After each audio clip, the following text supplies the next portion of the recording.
You are listening to the We Need to Talk About Oscar podcast, and this is our interview with the cinematographer of True Detective Night Country, Florian Hoffmeister.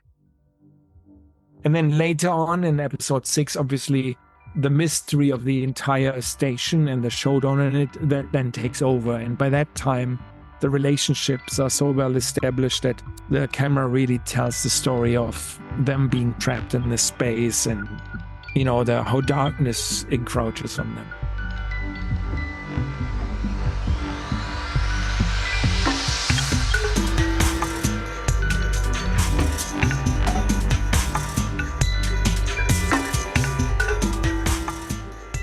We like to start our interviews by asking our guests about not just how they got into filmmaking, but how they fell in love with films in the first place. So, Florian, what's your story? Oh, that's a very, very good question. I actually do remember that's one day, I must have been maybe 10 or 11. And within my family, I think it was, I'm the older of two boys. So my brother is quite a bit younger, so he must have been 6. It was somehow communicated to me there was something special going to happen. And my dad was going to take me out to some event. And I think we went and saw the very first Superman. And as much as I think I only remember Christopher Reeve kind of flying around. I hope it's the first one, flying around, turning the world the other way around or something. And that left quite a strong imprint on me. And then, I don't know, it was just something that I've always been really interested in. Not that I wanted to do Superman, but then later when I got more artistically interested, there were films like Apocalypse Now, Blade Runner, the whole West American independent filmmaking of the time, but also Paris, Texas from Wim Wenders. There was also Tarkovsky. I remember that very, very vividly. So from like maybe 15, 16 onwards, we used to go and see films properly. And then another one that I also remembered is I was an exchange student when I was 15 years old. I went to the United States and I lived in a tiny place called Racine, Wisconsin for a year. And I was very lucky. I stayed with a couple and they just had this tradition that every Friday night they would go and see a movie. It was almost like they wouldn't even dispute, like, oh, shall we go see this or shall we go see that? They would just go. They would just drive to the movie theater and go watch a film. So I think those were the formative years. So I don't have a singular experience, but more like the time from maybe say 10 to 17, where I was just really in love with cinema. And here you are. Yeah. Whatever that means. On to True Detective, taking care of the equipment, shooting on location in Iceland. First of all, did you have any previous experience that you could use in this specific field? And also, what did this adventure teach you in terms of adapting to the elements? No, I had no deep experience of, you would shoot, everybody has shot outside. We just briefly spoke, when we just spoke before the interview, we spoke about the fact that I have worked in Budapest, and I remember we shot a series called The Terror there, and we did have a makeshift stage built in a former steel plant or something, and it was actually a green screen stage, but we shot through the winter, and by the time we shot on that stage, it was actually minus 17 degrees. And the stage was obviously not isolated, so which was very much in our favor because we were shooting that series took place in the Arctic, and we wanted to have breath, and so it all fell into place. So I think everybody who works in film has had experiences of shooting for a few days in strange environments. But to actually do it, we had 112 shooting days on True Detective, and 47 of those we shot outside at night in the winter. So that was quite unique. But once you actually get into it, first of all, most of the time when we do these things as cinematographers, we will work with a local crew. So obviously a lot of the crew were Icelandic, and they were absolutely used to working in this environment. And we did start shooting in October. So the plan was I went out there in July. In summer, we prepped for about 3 months. And then we started shooting on stages, waiting for the winter to come. And when the winter came after Christmas, we went outside, spent 47 days outside. And then when the spring arrived again, we would go back on the stage again and finish the shoot till April. So this is all to say that we had about 6 to 7 weeks till Christmas where we were shooting inside. And the main topic, though, before and after work is clothing, because everybody in Iceland is living in this weather all their lives. So they're really well educated about what shoes to buy, what jackets to bring. So by the time we actually went outside, everybody of us had bought, half a store of specialized equipment of jackets and all that stuff. So once you rely on the people that are local, there's nothing that can really happen to you. So from that end, it wasn't really an exhausting shoot. I mean, all the gear held up really without any problem.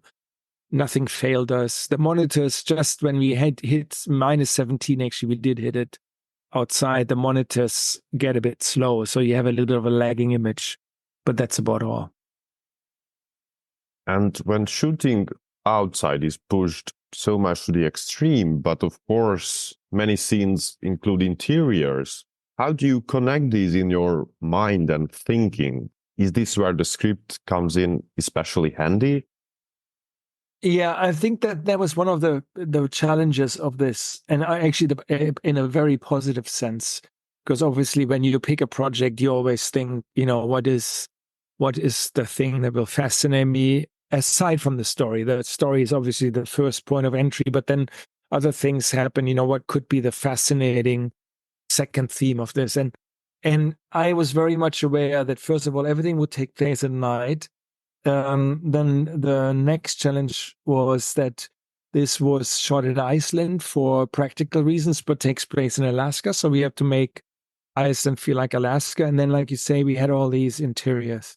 So for me, one of the ways to connect all this in my head was a thought that I had quite early on. I was contemplating about how does it feel when you live for months and months and months in darkness.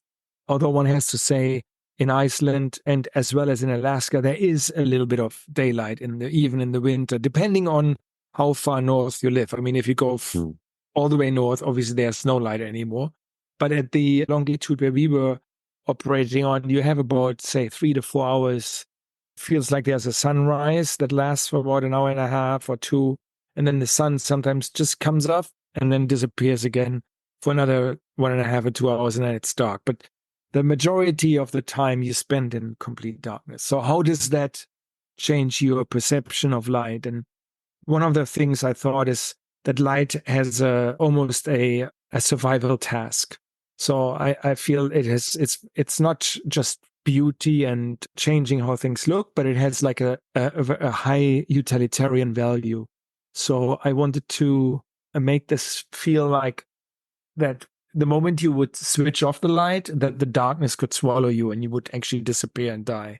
And if you think about, we are a highly industrialized society, but we don't live like, the indigenous people used to live for thousands of years in the snow. So we come up there and we do mining and, and we drive around in cars. And all of this is technology. So, and for all of it, you need energy. And I thought that should somehow be reflected in the lighting. I thought that the highlights should be really, really strong and that the darkness should be really, really black. And with these two elements in mind, I think there was a good chance to combine the stage work and the exterior work so that they would feel like one coherent place. Another way to actually combine those and connect those two worlds is by choice of color. I was always thinking, another trait of living up north that far from civilization is that you would recycle and reuse everything you can. So you would have maybe a cacophony of colors, like sodium vapor, haloid, tungsten, LED, all of this mixed up. You just use whatever you have around and you try to use it as long as you can. So again, this cacophony I thought would be reflected in the interiors as well as the exteriors. And then by that, we combined it. And then last but not least, practically on the stage, for example, we shot the police station interior was on a stage, and obviously we would make it snow outside the entire time, So that was the last element was weather. And when we shot on stages, we would always try to bring the weather into the stage as well. Amazing. Just lots of people throwing white stuff up in the air. And thanks to the setting, Iceland, obviously, for Alaska, cold outside and the night, this season has colors so cold that you can almost feel it, even just sitting in front of your TV, all cozied up in a blanket, or I don't know. How long would you say it took to find a look that would do justice for the tone? Yeah, that's something that I take great interest in trying to find this before you actually start shooting. So what I try to do is I would shoot a whole series of tests to develop a look that you then, we call it technically as a so-called lookup table. So, for those who are not so educated, the camera obviously records a high bandwidth signal. So with lots of lots of information in the blacks and lots of information in the highlights. And then one can imagine this like from the celluloid days, like a print. We create a lookup table that compresses that into a color and a contrast space of our liking. So this lookup table, I spent a long time designing it for each project individually. And we shot a series of tests. There was a Russian photographer called Alexander Gronsky, who the production designer Dan Taylor had shown me. And he had a similar contrast ratio. He had done a beautiful series of photographs up at the Arctic Circle in Russian mining towns during winter. And he just followed people there in that environment. And the blacks were, as I just described, and the highlights were so extreme. So I used those, shot some tests, and then we developed this lookup table. And then what happens is you calibrate all the monitors with it and you work with it on set, and all the rushes look this way. So it's the look of the show was pretty much established whilst we started to shoot it. And then the good thing is that then everybody's very used to it. And by the time the edit is done and you go into the final color grade, you can actually really concentrate on the elements of storytelling, and you don't really have to search for how the identity of the show anymore, because that has been established well before. And how did you tackle capturing the depth of the different sceneries filled with the likes of snow, maybe even fog, and just the overall dark? Because this played such a visceral role in showcasing the isolation of the characters just by locating them in basically the middle of nowhere. It's really a nicely put observation, and I'm glad to say that, because it was something that was very important to us, and also where I felt that the cinematography would play a vital role, because the series tells, like you say, a story of isolation. Isolation amongst each other, as well as isolations in the surroundings, and isolated from our natural way of living, maybe within nature. There were like three ways to how we approached it. One was to actually let the surroundings go really dark, like basically saying somebody they would venture out into the snow only with a headlamp on, and that would be the only source of light, and then you frame for a wide shot, but you disregard the fact that everything disappears. So the width and the scale of things is kind of created in the head of the audience. But I am very much convinced that you should constantly challenge the audience, and if that would have been our one-way solution, then you would have lost on other more beautiful elements, and you would have gotten used to things very quickly, I think. So the other way was, then the second way was to shoot in and to actually light the ice, which was, we had these we built these special light boxes that we had on cranes and would put up in the air, and we would actually light exteriors, and then you would get a sense of scale by the depiction of landscape. Now, Iceland is a very, very windy place. And in prep already, people were telling me the wind can be so strong that you cannot use these lights up high on these cranes. And that was the third and last solution that we had. So basically, we had a specialized camera rig it's actually a 3D rig, where basically two cameras are mounted in an optical identical position over each other. So they both create exactly to the pixel, exactly the same frame. And one camera was sensitive infrared light only, and one camera was sensitive to regular light. So we would put our actors into the environment, and they had, for example, their flashlights and their headlight, and that would be captured by the regular camera. And the infrared camera at the same time captured the width of the shot, which we then lit with infrared light. So that basically once in post-production, you could blend those two images and, you could give the audience just about a hint of the scale of the landscape without interfering with the depiction of the character in the center of the shot. And the reason why we went through all this is because those infrared lights are tiny and you can literally, put them on tiny stands next to the camera. So we could work in very windy environments with this way. And with those three approaches, we captured pretty much everything. There's also something, though, I have to credit a couple of people, because we did have a so-called second unit that went out there and did some landscape drone shots that was run by a Icelandic DOP called Thomas Thomasson. And they would, for example, choose, to shoot right on the blink. And there was just a tiny bit of light in the sky, and we would then take it down so you could go really massive shots. And then we had a really talented DOP called Robert Hunter Baker, who went out to Alaska. He's actually from Alaska. And he did we had to do some plate shoots for car stuff that we shot in Iceland in front of LED monitors. And he also did, collect some footage of cars driving past and all that in the original cities. Here's where the teamwork comes in. Yes, absolutely. And also, with this LUT, for example, and the way we exposed, that's kind of the glue that glues all these images together at the end.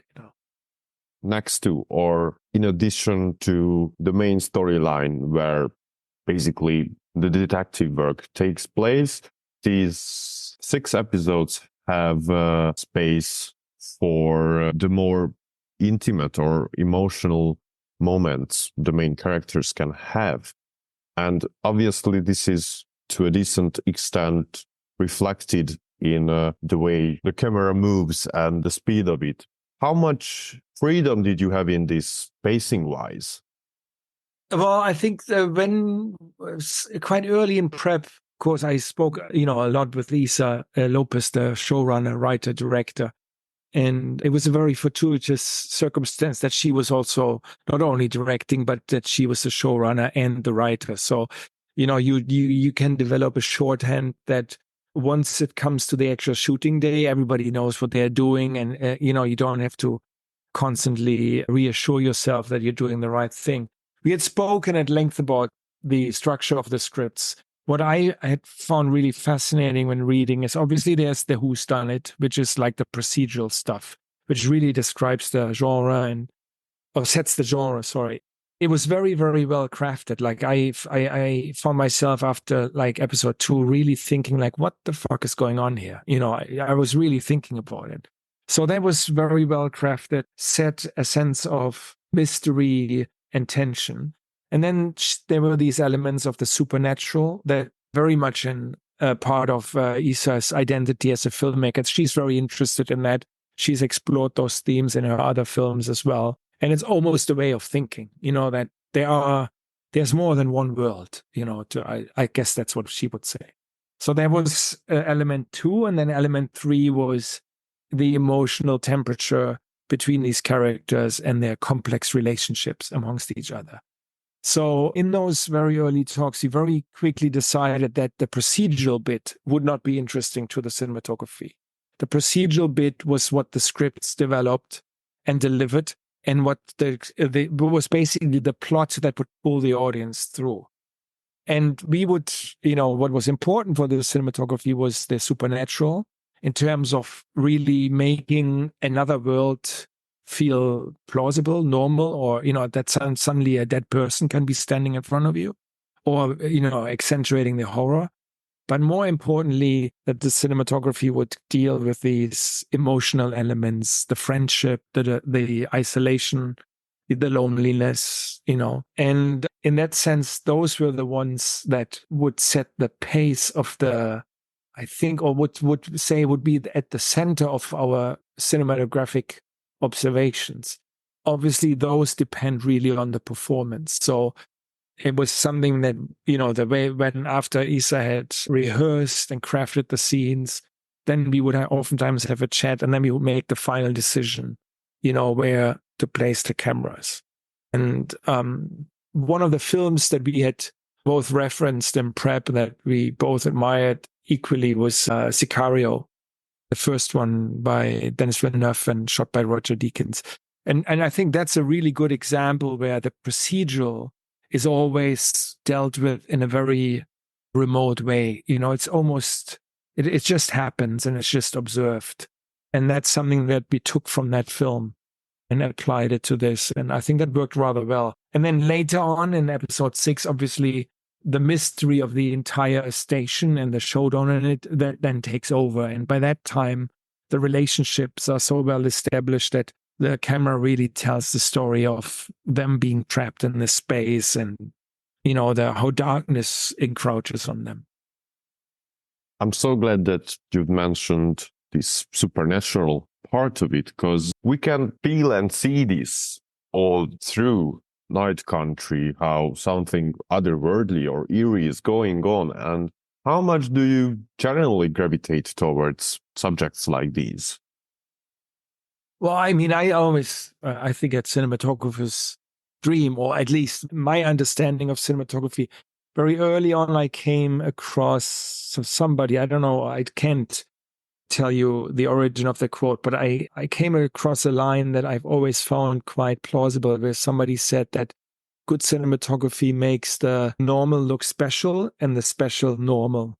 So, we make it look normal that somebody can fly, and we make it look special when somebody cooks the food. I think that's always, it's so true. Center. And I think that, that is just, so it's interesting for me. It's also oftentimes it affects the lighting, the atmosphere of the scene. I'm always excited when stuff like that happens.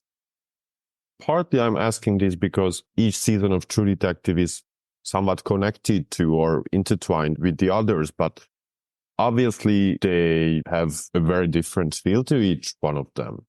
It's been now confirmed that the series is moving forward or commencing with this past season's writer, creator, showrunner, Issa Lopez.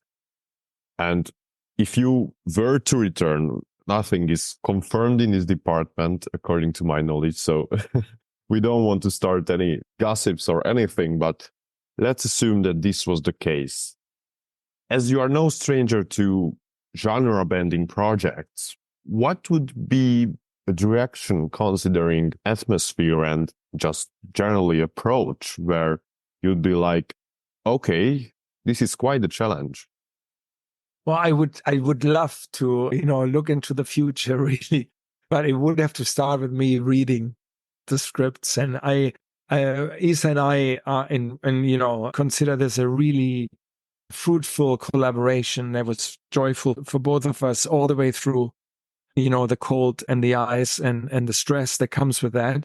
So I would be absolutely excited to read, but she's deep in the development and I really don't know where she's going to take it. And I think that's, I wish I could talk about anything. I'm 100% sure that she's going to try and push it further, because that's just her mentality. I think for her, it was a really interesting challenge to revitalize this brand. And I think also, there has been quite a lot of talk on the internet when it came out about these references to the other seasons. And I think that what always stuck with me that because I guess to exemplify, we never really talked about that while shooting. There were always Easter eggs in the script for those, who were really into the series. But that was of no practical consideration when we shot it. But it was rather this atmosphere that I think makes working with her so joyful, is that she'd always say, this should feel like we're sitting around a campfire and we start telling each other stories.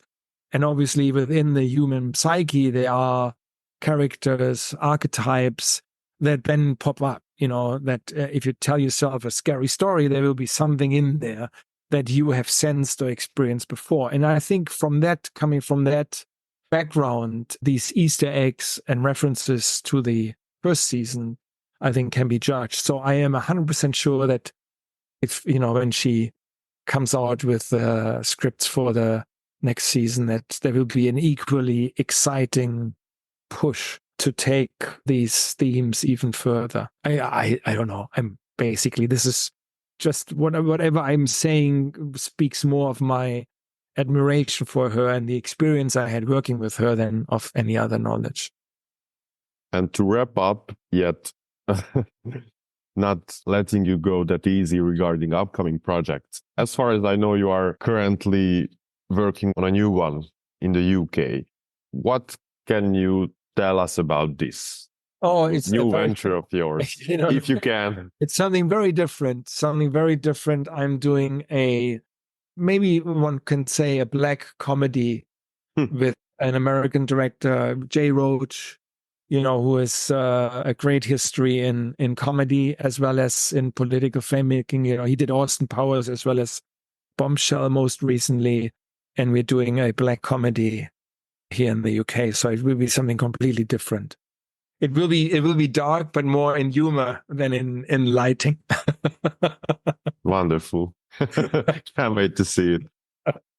Okay. Well, I really thank you for your interest, man. Thank you for taking the time, especially while working on a new project. Yes. Thank you. No, I can only say köszönöm szépen. I guess that is what you say, isn't it? Yeah, exactly. Köszönöm szépen. Köszönöm szépen. Thanks a lot, man. Have a good night. You too. Take care.